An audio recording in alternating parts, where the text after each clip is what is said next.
ಚಿತ್ರದುರ್ಗ ಜಿಲ್ಲೆಯ ಹೊಳಲ್ಕೆರೆ ತಾಲೂಕಿನ ಬಿಜಿಹಳ್ಳಿಯಲ್ಲಿ ಚಿರತೆಯನ್ನ ಬೋನಿಗೆ ಕೆಡವಿದ ಅರಣ್ಯ ಇಲಾಖೆ. ಹೌದು, ಭಾನುವಾರ ರಾತ್ರಿ 12 ಗಂಟೆಯಲ್ಲಿ ಅರಣ್ಯ ಇಲಾಖೆಯಿಂದ ಕಾರ್ಯಾಚರಣೆ.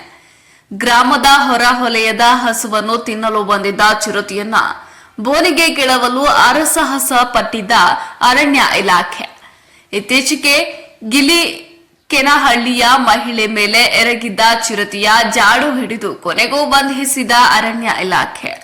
ಚಿರತೆ ಹಸುವನ್ನ ತಿನ್ನಲು ಅಟ್ಯಾಕ್ ಮಾಡಿದ ಸುದ್ದಿ ತಿಳಿದ ತಕ್ಷಣ ತಡರಾತ್ರಿಯವರೆಗೆ ಕಾರ್ಯಾಚರಣೆ ನಡೆಸಿ ಬೋನಿಗೆ ಕೆಡವಲಾಯಿತು. ಸುಮಾರು 6 ವರ್ಷ ವಯಸ್ಸಿನ ಚಿರತೆ ಅರಣ್ಯ ಇಲಾಖೆ ವಶಪಡಿಸಿಕೊಂಡಿದ್ದು ಶೀಘ್ರದಲ್ಲೇ ಭದ್ರಾವತಿ ಅರಣ್ಯ ಪ್ರದೇಶಕ್ಕೆ ಸಾಗಿಸಲು ಅಧಿಕಾರಿಗಳ ಪರವನಾಗಿ ಕಾಯುತ್ತಿರುವ ತಾಲೂಕು ಅರಣ್ಯ ಇಲಾಖೆ ಅಧಿಕಾರಿಗಳು.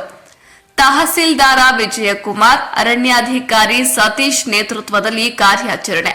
ಯುವ ಕಾಂಗ್ರೆಸ್ ಅಧ್ಯಕ್ಷರು ಚೇತನ್ ಹಾಜರಿದ್ದರು. ವರದಿ ಹರೀಶ್ ನಾಯ್ಕನಹಟ್ಟಿ.